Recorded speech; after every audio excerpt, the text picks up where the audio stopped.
Welcome to Sportsball Roundup. Now here's your hosts, Devin and Reese. Thank you and welcome to Sportsball Roundup. I am Devin. Joining me is my co-host Reese. Hey, we've got a major event that just wrapped up in the world of sports, the World Series.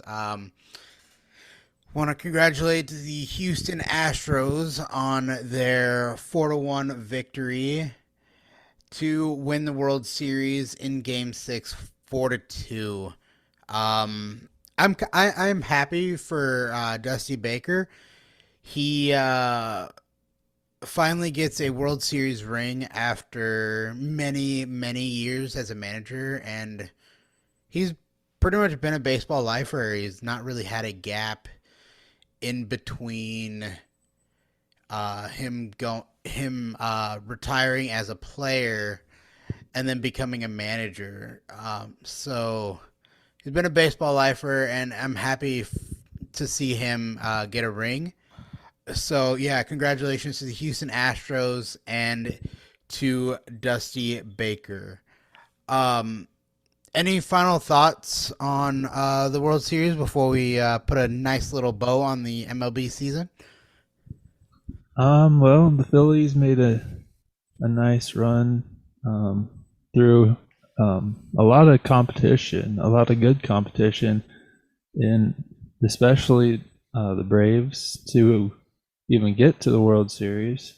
And if not for the MLB postseason extension to the 5th and 6th teams, the Phillies would have never had a shot. So good for the extension. So I think that'll stick around for a while. But the Phillies had a good run. I'm sure they'll be back. The Astros, I'm sure they'll be back. And just a great run for the MLB this season. And I can't wait till next season. Yeah, no kidding. There are a couple of changes happening next season. Aren't they doing the pitch clock? Yep, that is coming. The pitch clock's one of the major changes, and my favorite change, because it'll be translated into the video game MLB The Show. They are banning the shift, which is probably one of the smartest moves baseball can make, because the shift was born out of analytics, and this batter likes to go same field, so we're overload that side of the field, or they like to hit opposite field, so we'll load the other side. And it was born out of analytics, and it's the shift makes the balance of competition between the offense and the defense unfair and tipped more towards the defense. And so I feel like banning the shift was the correct move by Major League Baseball, and we'll see more of a balance of power now with position players forced to actually play their positions the way they were designed to be played, instead of shifting all max left, max right. So what do you think about the changes in the MLB real quick? I think it is good for the sport that the shift goes to the points that you mentioned. I actually read the other day that they're going to experiment with robot umpires in the minor leagues next season. Yeah, I read that. I read a similar article, and what do you make of that? I mean, I don't know. I mean, they always want to get the calls right, but I mean, there's a good and bad argument for the robot umpire. I mean, you're going to get most of the calls right, but it's just something about an actual live person, just calling the game because I Right, don't and know what it is. It's just I think honestly to I me, don't know. I think it takes some of the strategy out of it because like umpires call ball have every umpire has a slightly different strike zone. Whether Yeah. they like to call more strikes, a little bit off the outer part of the plate, or strikes on a little bit off the inner part of the plate, and then you have to like you know, kind of adapt to the um umpire. It adds a little bit of strategy and just another layer of element to the game that you won't necessarily see anymore if major leagues go the way of the robot umpire. That and technology, glitches and it breaks. And what happens then if we're relying on technology to call our balls and strikes, something that is crucial to the game, and it breaks? What happens then? Do we go back to a live ump until they fix it? Or, I guess, see, that's the major issue that I have is the fact that, like, it's technology and it's prone to glitching and breaking. Unlike a live umpire, which of course he can get calls wrong, but you know he's operational throughout the entire game. So I think that I don't know. I'm split on that robot thing. I see the pros, but I see the cons. I don't know. We'll have to see how the minor leagues go about it and how they handle it. And I think that's a good testing ground is the minor leagues. So we'll see how that goes. Moving on to the land of college football, we have another week of college football playoffs, but I want to go back to the previous week. And Reese, you have those rankings, right? Yeah, the first week of the college football playoff rankings came out last week, and it started with number 1 Tennessee, Ohio State number 2, Georgia came out at number 3, Clemson number 4, Michigan just missed out on top 4 at number 5, Alabama 6, TCU surprise number 7, Oregon 8, USC 9, and LSU number 10. Okay, and our predictions I have in front of me from last week going into this week's top playoffs were we thought Georgia would be number 1 this week, Ohio State would be number 2, Tennessee would be number 3, Michigan would move up to 4, TCU moved up to 5, Oregon at 6, LSU at 7, Alabama moves down to 8, Clemson moves down to 9, and USC moves down to 10. Well, we were all over the place with our predictions. We hit some, we missed some. So here are the actual top 10 for college football rankings week 2. We got number 1 Georgia, we got number 2 Ohio State, number 3 Michigan, number 4 TCU, 5 Tennessee, 6 Oregon, 7 LSU, 8 USC, 9 Alabama, and 10 Clemson. So looking and those were the official rankings, what I just read. And so I guess looking back, did you see anything last week that you think kind of contradicted what the college football committee put as their top 5? I honestly think that they got it correct this week. What do you think? Yeah, I do too.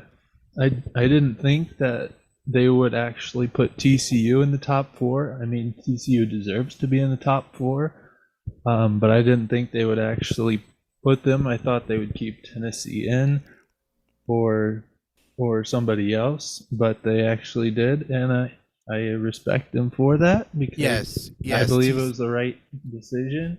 Yeah, TCU looks like an absolute powerhouse in the Big 12, and I honestly, yeah, I I don't have any problem with them being ahead of Tennessee. Right, and they usually don't like two teams being in the top four from the same conference, but both Ohio State and Michigan, They thus won. thus far, Yeah. have deserved to be in there. And Yep. can you imagine an Ohio State Michigan college football playoff game? That would be epic But to have the problem is, I believe Ohio State and Michigan in the year playing each other. later on in the year. Yeah, I believe they face each other in the last game of the season. I think that I don't think this will last forever. Unfortunately, as a Big Ten fan, unfortunately, I don't think this will last forever because, like you said, they play each other in the regular season, and I think that obviously the winner will win the Big Ten East and will go on to face whatever happens in the Wild Wild West. And probably end up with that game and be in the playoffs. But and the loser will probably be 5 or 6, just on the outside looking in. Yeah, that's a good prediction. I'm just looking at the whole top 10 as a whole, and Dude, that's stacked. I'm just asking myself who can't get into the top four at the moment. Right. I think the biggest the I mean it all comes down obviously to what happens the rest of the season, but if the season ended right now, I mean there's your top 4, but like at least 5 through 9 would have a decent case. I don't know about Clemson. Clemson kind of got exposed last week with Notre Dame like I thought they would. Yeah, But the rest of the top 10, 9 through 5 have a decent case yeah.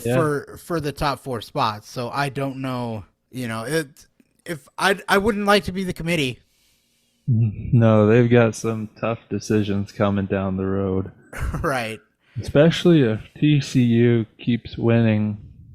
They go, let's say they go 12-0, Right. and Ohio State and Michigan both, or one of them has to lose in their game Yep. at the end of the season. Yep. I mean, who do you replace Ohio State and Michigan with, or do you replace either one? I mean, I think from week 1 to week 2, we've seen that they're not. If somebody loses a head-to-head matchup, I don't think they're putting them into the top 4. Because that's what happened to Tennessee. They lost to Georgia, and now they're out. yeah, Even though Georgia was what were they, 3 at the time? yeah. Georgia was 3.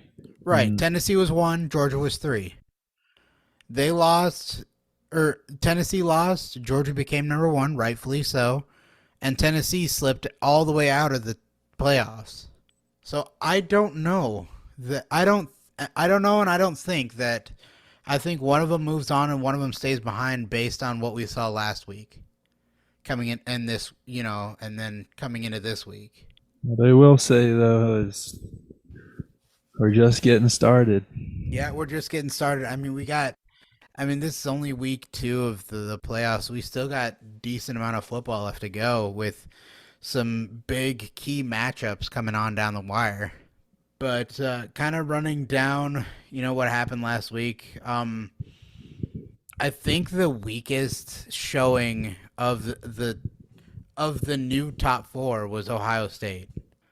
Oh yes, by far, yes.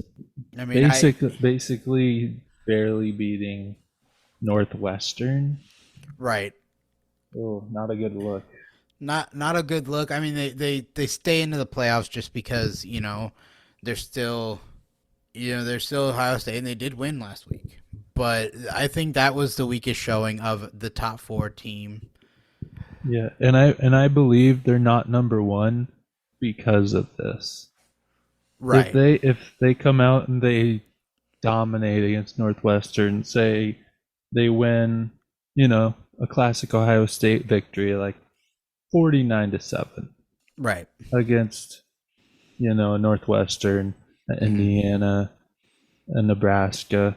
They come out, dominate. I think they rise to number one, even though Georgia upset, top 3. I think Georgia is number 2. I think Ohio State gets the number 1 spot, but they come out and they show this. I think that Ohio State, I don't care what happens with Ohio State. I think they would stay number 2 just because of the matchup that they faced that week in Northwestern. I mean, Georgia deserves to be number 1 because they beat number 1. They beat them in a head-to-head. So I think they got it right. Even if Georgia were to or not Georgia, Ohio State were to dominate Northwestern, they played Northwestern. And the committee takes that stuff into account. So I think that Georgia would stay at number 1 no matter what Ohio State did. Kind of moving on a little bit. I mean, like we said, Georgia takes down Tennessee 27-13. Man, did you watch the LSU Alabama game? I did. What a game. Oh my gosh. I couldn't believe that they were going for 2. Neither could I. I was on the edge of my seat. I just wanted them to kick the extra point and take it into double overtime against Alabama. Right, because I mean that's the tradition. That's the common sense move, is to be like, all right, well, we're here. We have an opportunity to send it in double OT. Let's do it again. But they're like, nope, we're gonna win it or lose it right here, right now.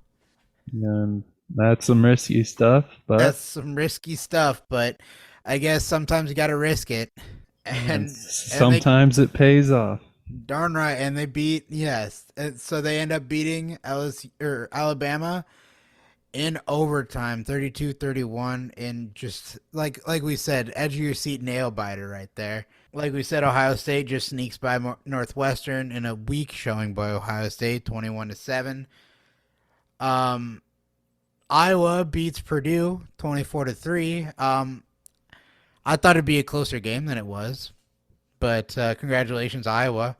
And the woes continue in Nebraska as Minnesota beats Nebraska 20-13. Oh man.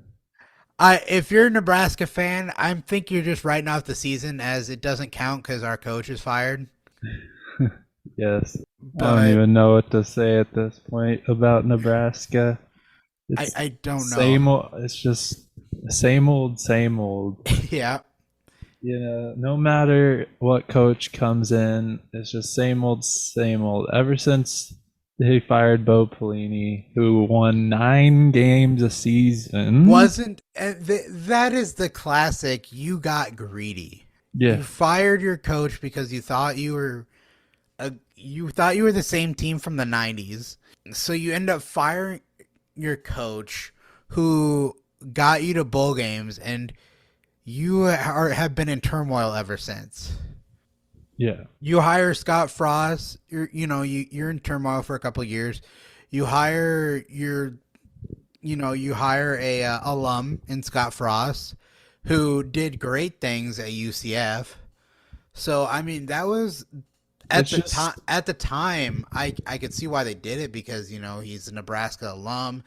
He went 13-0 with UCF. That was a smart move back then, but then he just fell flat. Yeah, it's just like each new coach they hire hits like a brick wall once they enter Nebraska. Yeah. Like Lincoln Riley, didn't do great things here. He might have won 6-7 games one season, got him to a bowl game once. And then he went on to, I don't know, Oklahoma, USC, and he's doing great. Right. Like you said, Scott Frost was doing fantastic at UCF. Then he comes and hits that brick wall entering Nebraska. Boom, over. Right. And Has then, been to maybe 2 bowl games since starting.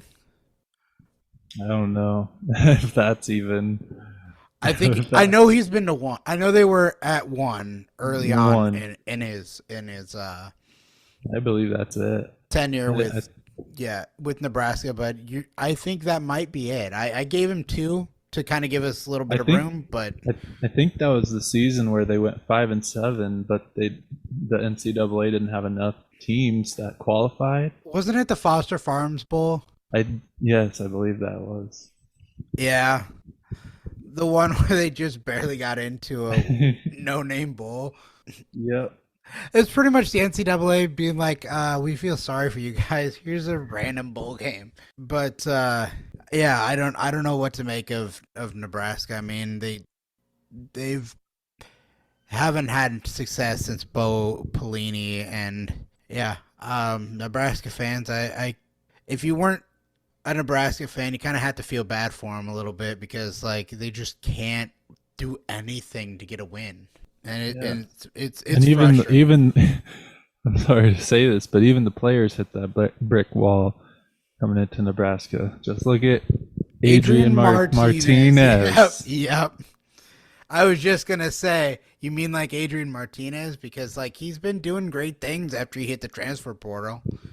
I don't know, a couple wide receivers that transferred have been doing really well Yep. and might make it to the NFL now.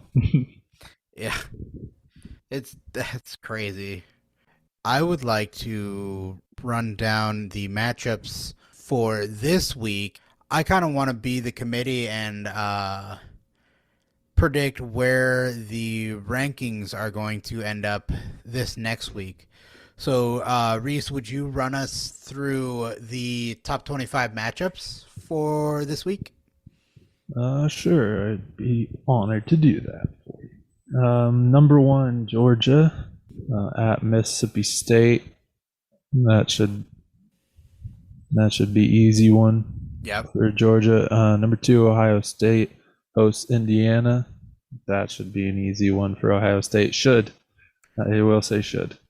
After their performance last week. Right. Right. Number 3, Michigan hosts Nebraska. Another easy one. Yep. I mean, the top 3 got pretty easy. Yeah. Number 4, TCU plays at number 18, Texas. That might be one to watch. Yeah, that'll be one to watch. That's always a hard fought game. It could have playoff implications for TCU if they lose that game. Yeah. Or if they win, I think that it solidifies them in the playoffs. Yep. Or at least makes a case to help to solidify them at the very least. Number 5, Tennessee hosts Missouri. Number 6, Oregon hosts number 25, Washington. Number 7, LSU takes on Arkansas. Number 8, USC hosts Colorado. Number 9, Alabama at number 11, Ole Miss. Ooh, that I think I had you star that as the game to watch because Yes. that it could go either way, and if it goes Alabama's way, I think Alabama has more at stake if they lose that game than if they win that game. Yeah. I think if they lose to Ole Miss, I think their chances are done. Yeah, Like, for top 4 playoffs. Yeah. Yeah.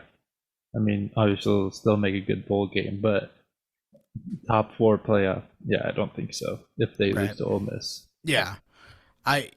You're right, and I think Ole Miss, Ole Miss has the chance to probably. I honestly think, and kind of getting to the prediction side, I think if Ole Miss beats Alabama, I think they would switch spots. Yeah. Alabama Yeah. becomes 11 and Ole Miss becomes 9. Yeah. I mean, it all depends on what else happens, but yeah, I could see that. Yeah. Number 10, Clemson hosts Louisville. Number 12, UCLA hosts Arizona.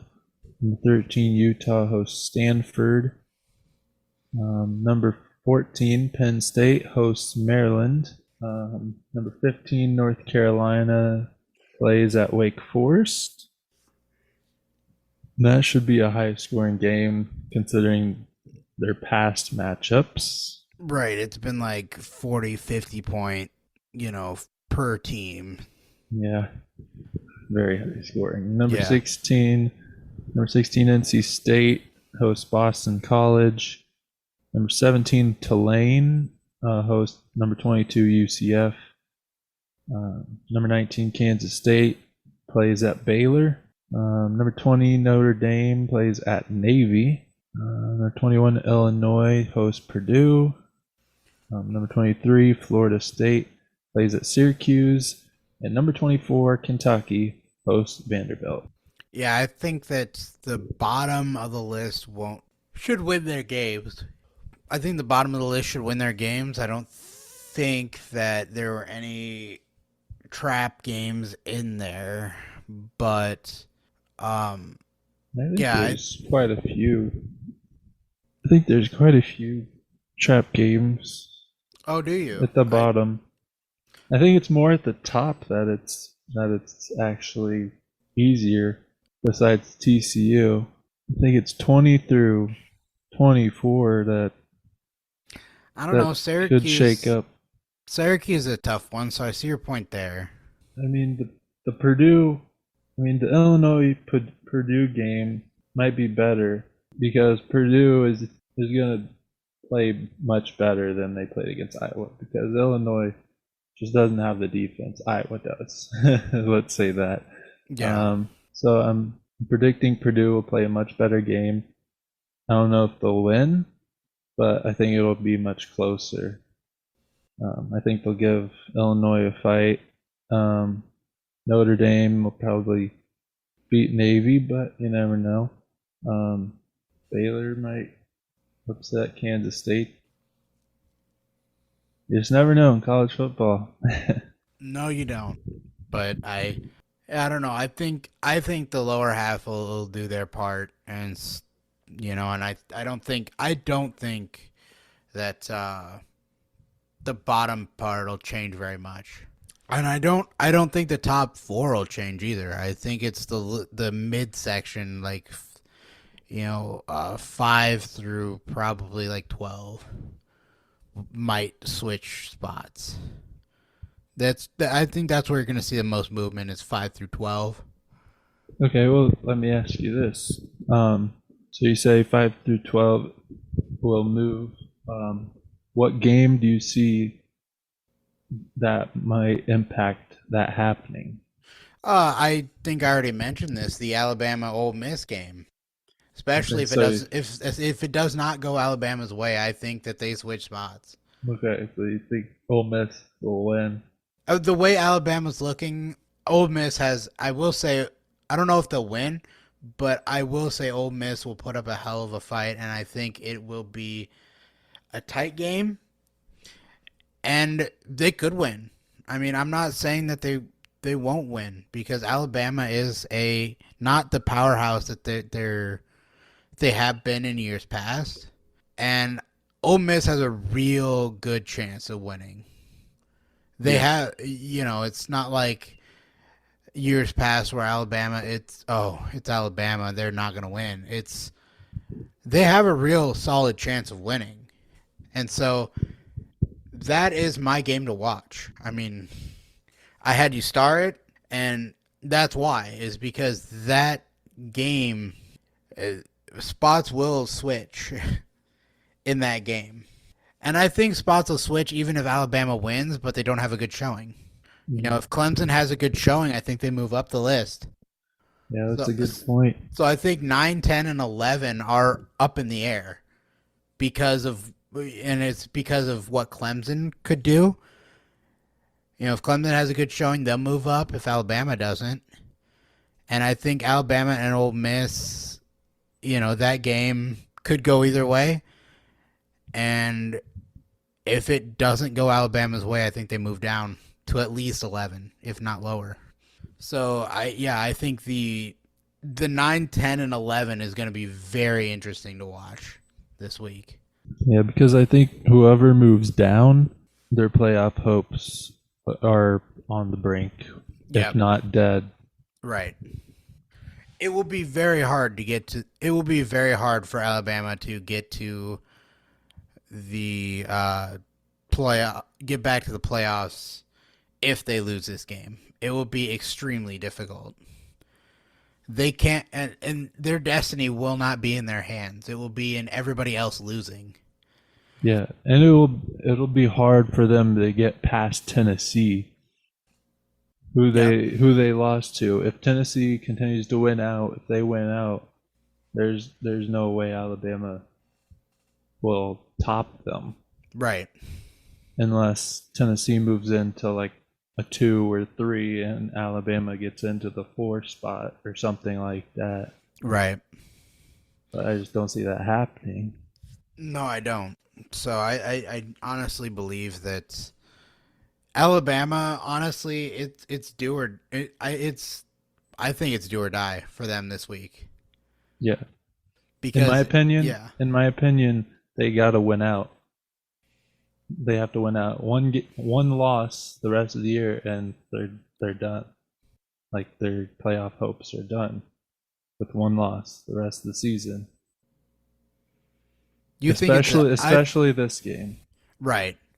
I think you're right. I think this game decides it. Winner. Especially with them being 9th in the rankings. Yep.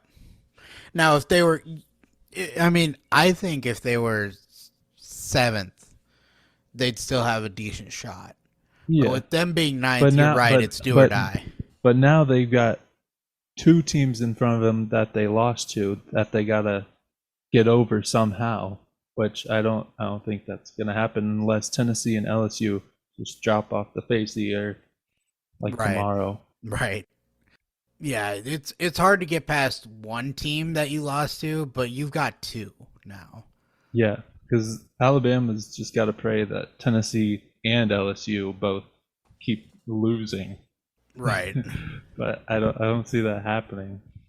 No, I don't either. So, yeah, I think that 9, 10, and 11 is going to be very interesting come next week in the college football playoffs. In the college football playoff rankings.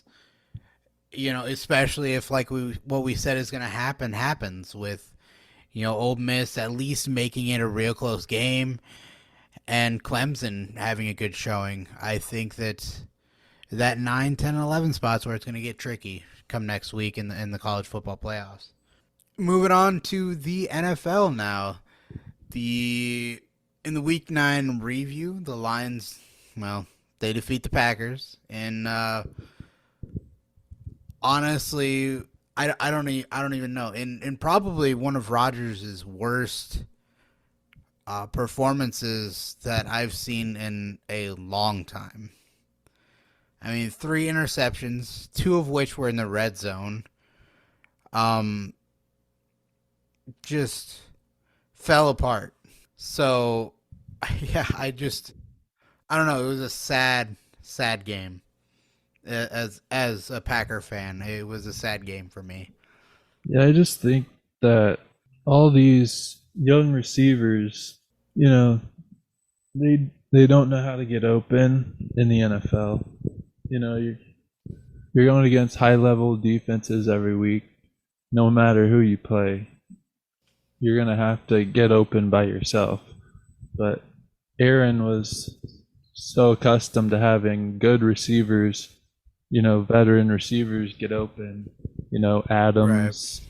Valdez-Scantling, Randall Cobb, Right. But now he's working with, rookies and the best player and the best receiver out there is Alan Lazard. Yeah, and he's been injured. and Yeah. not at full strength, so he can't get open like he used to or has been. It's been up to these rookie receivers, and they just can't get open. Yeah, it's just sad state of affairs, and as a Packers fan, um, the Bengals. I did not see this one coming. The Bengals destroy the Panthers, 42-21. Joe Mixon sets franchise record with 5 touchdowns in the game. That's crazy. Having one person have 5 touchdowns in a game. That is a sign of dominance over your opponent when one single player has 5 touchdowns. Yeah, that just shows the domination of the game by the Bengals and just having the ball the entire game, pretty much. Right. With the Panthers, going with like their second string or third string. I don't know what he is, but it's not Mayfield. Yeah. Jets beat the Bills 20-7 in a kind of a shocker. I mean, the Jets are good. The Jets are good, but I didn't think the Bills would. I thought the Bills were better. That's a fair statement. The Jets are really good, but I thought the Bills were better. A better team coming in, and the Jets showed them that, hey, we can beat you too. I mean, hey, this is a really surprising season Yeah. so far. Like Yes. all of Yeah. our minds are blown. Like who Week we after thought, week. like who we thought was going to be at the top or at the bottom, and who we thought was going to be at the bottom is at the top. It's And a that's crazy thing. and that's week after week. We see upsets week after week. I can't pinpoint for the life of me who's going to win what week in and week out. Right. It's hard to bet. Yes. Yeah. I mean, I thought the Packers were going to win. It's the Lions. But so I threw a little cash on that, and boy, did I get surprised. Patriots beat the Colts 26-3.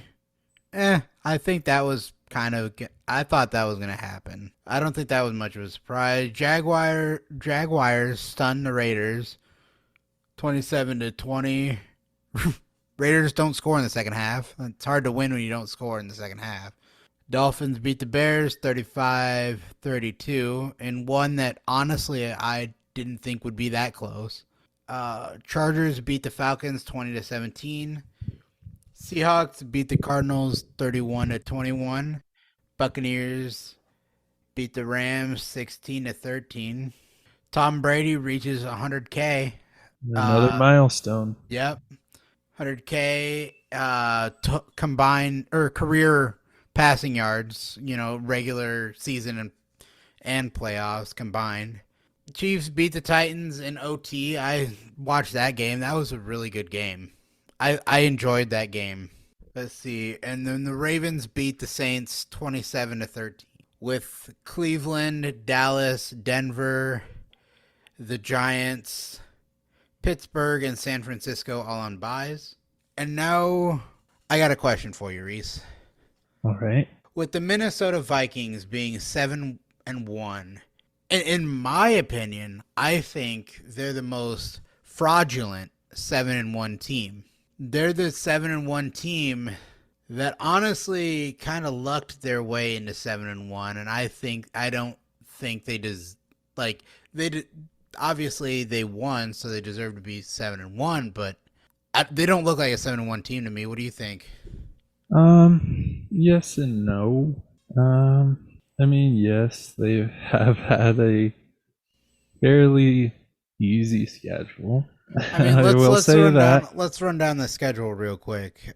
So far, they won versus the Packers but everybody beats the Packers week 1. I mean, Packers do not do good in week 1. They lost to the Eagles. I mean, a game that the Eagles, should win because, based on what I've seen, the entire season, the Eagles should have won that game, and they did. They won versus, well, it's the Lions. Everybody should win to the Lions, except, I guess, the Packers. They won versus the Saints. Okay, I'll give them that. That was a good game. They won versus the Bears, but they kept it close, just like with the Lions. They kept it close to bad teams. They beat the Dolphins' third-string quarterback. Well, congratulations. He beat up on, a third-string QB. They won versus the Cardinals. Okay, I'll give you that. And then they had to come back and win versus another bad team with the Commanders. So I don't think they should be. I think they're the most fraudulent 7-1 team that don't look like a 7-1 team. I get that. I mean, that it is an easy schedule, but also this year you've seen it's been unpredictable. And in the NFL, you have to win the games, obviously. Yep. And I mean, they've kept pretty much everybody healthy, which is a struggle for them usually. Because, when they lose Cousins or they lose Dalvin Cook or they lose another big piece. Yep. But they're actually pretty healthy, which is contributing to that. Yep. But I mean, they're actually winning close games. They're actually, driving the ball down the field. They're actually, scoring in tense situations. I mean, yes, it has been easy for them in terms of schedule, but you got to capitalize on that, and they're capitalizing on their situation. Right. I get that. They capitalized on their situations that they were given, but however their situations were kind of handed to them. So I think that they have a big test coming up in the Bills, but they might luck out again with Josh Allen being questionable and being day-to-day looked at. Man, they had everything fallen their way so far. Yeah. So real quickly with that, I'm gonna do a preview of the games. Falcons at Panthers starts off the week. Then we got Saints at Steelers, Seahawks at Buccaneers in Munich, Germany, the first ever NFL game played in Germany. Got the Broncos at Titans, the Browns at Dolphins, Lions at Bears, Vikings at Bills.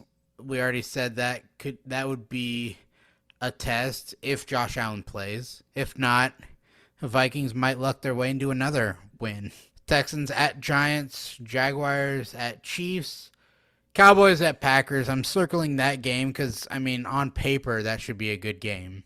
Colts at Raiders, Cardinals at Rams, Chargers at 49ers, and then the divisional matchup with the Commanders at the Eagles.